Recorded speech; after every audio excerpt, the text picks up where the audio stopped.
50th anniversary of Japan's Bigfoot. Hobara, Hiroshima Prefecture is where this happened. A nighttime drive on a mountain path in 1970 led to a legend. A man seeing a beast that looked an awful lot like what we call Bigfoot, which you do not associate with Japan. Let's get to our man in Japan, listener to The Unexplained for years, and friend of this show, Phillip Jackson. Phillip, thank you for staying around to do this. What time is it on Monday where you are? Good evening, good morning, Howard. It's just gone 6:40 in the morning here. Oh boy, you got up early in the morning to do this, Phillip. That's very good of you. This is a big story that's, it's kind of a celebrated story, this, in Japan, isn't it? 50 years ago, almost exactly, a man driving a truck saw something. What did he see? Well, actually, that wasn't the first sighting. The first sighting was earlier in the year by a group of elementary school children. And they were walking around the base of Mount Hiba.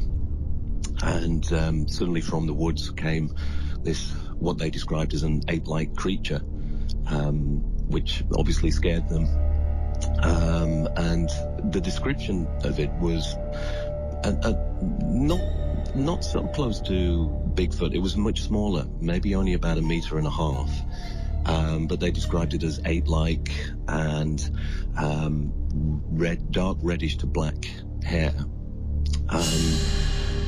But what happened after that, there was about 10 sightings from the spring to summertime after that later on. And that's when the truck driver came in. He was driving along the road, and suddenly what he described as a gorilla-like creature on 2 legs came walking across the field and went off into the forest. And then in July time there was 2 more sightings, which was a similar description, a man-sized figure in black fur, grotesque face and piercing eyes. And then from there, lots more sightings came in.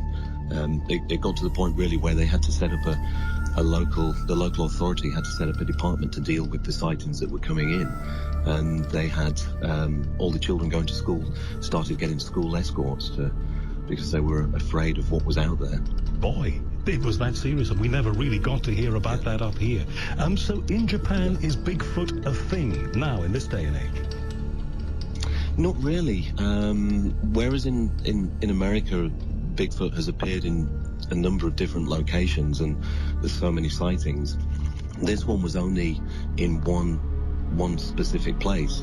I first came across it maybe about 10 or 12 years ago in an article which was titled "The Wild Man of Hiroshima," and there was one theory put forward in that article that maybe it was somebody, a wild man that had been living in the mountains since the atomic bomb, and the radiation had affected him in a way that had changed his features. But that theory is maybe more like something out of a Godzilla movie than a Bigfoot story.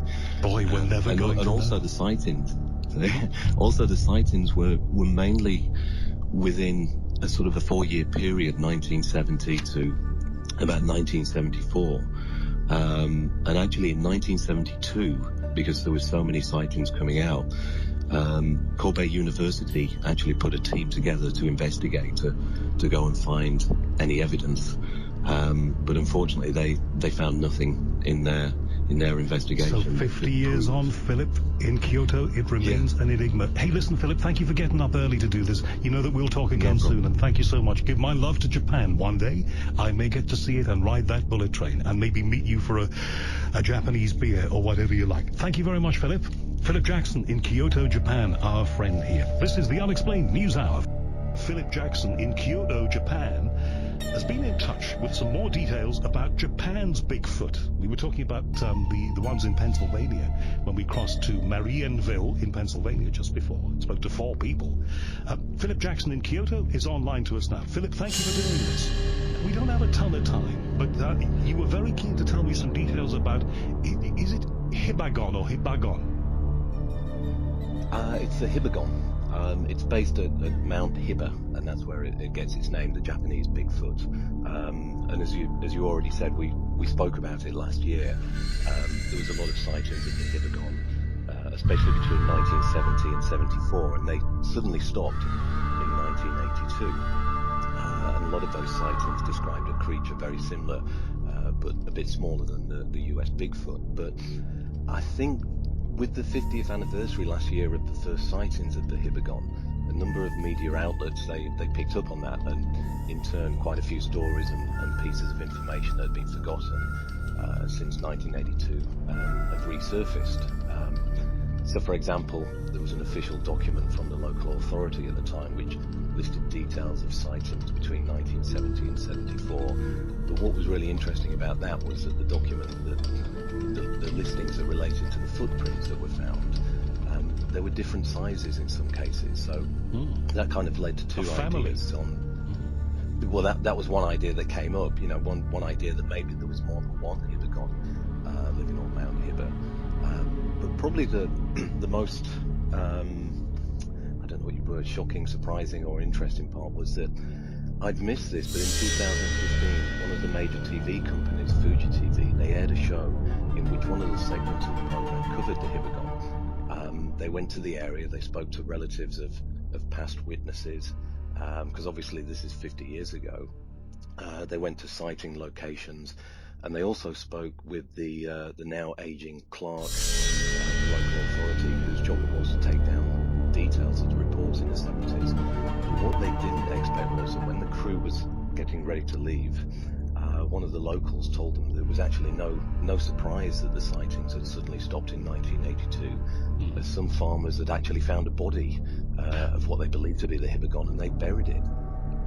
So the crew, they went with this man to his house, and he dug out photos of what he claimed to be the dead Hibagon, taken by those that had discovered the body before they buried it. Wow. Okay, so Hibagon might be a thing on Mount Hiba. Do people still talk? I mean, that was 2015, it's 2021 now. People still talking about the legend, the myth, the reality of a Japanese Bigfoot? Well, I mean, that show was 2015, but it's one of the stories that has kind of, you know, as I say, resurfaced with last year being the 50th anniversary, and a lot of these bits of information were kind of regurgitated in the news again. So there were some things that had been missed, and you know, even little things like I know your last guest was talking about Bigfoot as an interdimensional creature. One piece of information that came up, that on Mount Hiba there is a geological anomaly where compasses reverse, north turns to south. So there's some strange things going on the mountain there as well, and a few missing persons.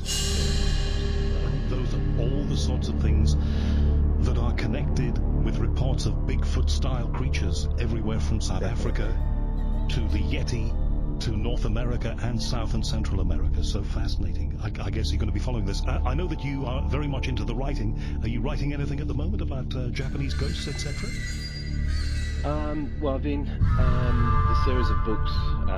In February, I put out the book Paranormal Kansai, which covers paranormal stories, ghosts, unexplained stories in the Kansai area of Japan. And there's other walking guidebooks around Kyoto area that I do, Hidden Paths, and I've been working on the next one of that series, but obviously with coronavirus it's been a little bit difficult to get out and about, but hopefully get a couple of hikes in the autumn time. Well, good luck, Philip, and thank you for getting in touch this week. Please take care. Have a lovely Monday in Kyoto, Japan. Philip Jackson, listener, author, friend of this show. This is the news segment of The Unexplained from Talk Radio. My name is Howard Hughes.